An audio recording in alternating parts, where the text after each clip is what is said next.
જય શ્રી કૃષ્ણ, જય માતાજી, જય હો, મંગલમય હો. ચૈત્ર માસ શરૂ થયો, સાથે આજથી ચૈત્રી નવરાત્ર પણ શરૂ થયા. વિચાર્યું મેં કે આપણે સનાતની પ્રભુ ભક્તો જરૂર માતાજીને માનતા જ હોઈશું.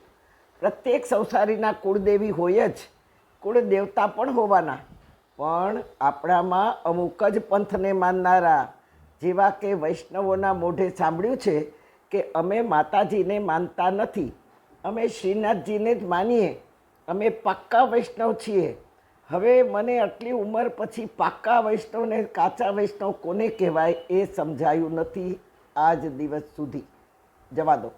માતાજીને નહીં માનનારા, એમને ધરેલા પ્રસાદનો અનાદર કરનારને મારો એક પ્રશ્ન છે કે તમારા બાળકો ભવિષ્યમાં કહેશે કે અમે માતાજીને એટલે તમને નથી માનતા માં, એના હાથનું પણ અમને નથી ખાવું માં, તમારા હાથનું માં મારે ખાવું નથી, કારણ કે તમે જ અમને શીખવ્યું છે કે માતાજીને માનવું નહીં અને એને ધરેલો પ્રસાદ ખાવો નહીં. તો અમે પણ તમને તમારા વિચારોને ફોલો કરીએ છીએ. આજથી અમે પણ તમને માનશું નહીં અને તમારા હાથનું બનાવેલું જમશું પણ નહીં. તો શું જવાબ છે તમારી પાસે? જવા દો, સમય જ બતાવશે કે માં કોણ છે, કે જે ભગવાનનું સ્વરૂપ છે માં.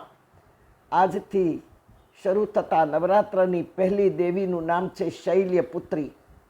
નક્કી કર્યું છે કે 8 દિવસ સુધી, દુર્ગાષ્ટમી સુધી માં દુર્ગાના 8 સ્વરૂપની આપણે કથા શ્રવણ કરીશું. પહેલી પુત્રી છે શૈલપુત્રી. શૈલ એટલે પર્વતની પુત્રી. દક્ષના યજ્ઞમાં દક્ષની 16મી પુત્રીનું નામ સતી હતું. દક્ષે શિવ સાથે એને પરણાવી હતી, પણ 99% સસરા જમાઈને બનતું જ ન હોય. ઋષિઓના બ્રહ્મસત્રમાં શિવજી અગ્રસ્થાને બિરાજમાન હતા.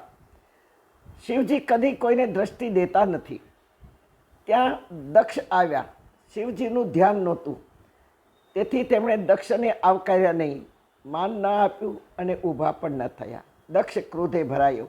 દક્ષને થયું કે હા, મારો જમાઈ આટલા બધા ઋષિઓની વચ્ચે મારું અપમાન કરે અને ઊભો થઈ મને પગે ન લાગે, જોઈ લઈશ. બદલો લેવાનું નક્કી કર્યું અને યજ્ઞનું મોટું આયોજન કર્યું. જો સાત્વિક કાર્ય પણ પરપીડન માટે કરીએ તો એ પણ આસુરી બની જાય. કોઈ પણ કાર્ય કરીએ એમાં હેતુ તપાસવાનો.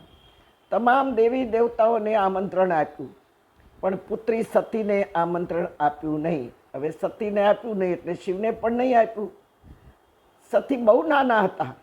સતીને ખબર પડી કે એમણે નંદીને કહ્યું કે આપણા કૈલાસ પરથી આટલી ઘરઘરાટી વિમાનોની કેમ છે? ત્યારે નંદી મહારાજે કહ્યું કે દેવી, આપના પિતાશ્રીને ત્યાં યજ્ઞ છે. તો કહે આપણને આમંત્રણ જુઓ, જુઓ ક્યાં પત્રિકા આમંત્રણ પડી છે, આમંત્રણની પત્રિકા ક્યાં છે? નંદી મહારાજે કહ્યું આપણને આમંત્રણ નથી માં. સતીએ જવાની જીદ કરી. શિવે બહુ વાર્યા કે જ્યાં આમંત્રણ ન હોય ત્યાં જવાય નહીં. સતી કહે આપ તો કહો છો કે સત્સંગ હોય, ધર્મકાર્ય હોય ત્યાં વગર બોલાવીએ જવું. સાચી વાત છે શિવે કહ્યું, પણ આપણે એનું કારણ જાણવું જોઈએ કે આપણને શા માટે નથી બોલાવ્યા. મારું અપમાન કરવા જ યજ્ઞ આદર્યો છે તમારા પિતાશ્રીએ, અને વળી આમંત્રણ પણ નથી આપ્યું. બહુ સમજાવ્યા છતાં સતી માન્યા નહીં.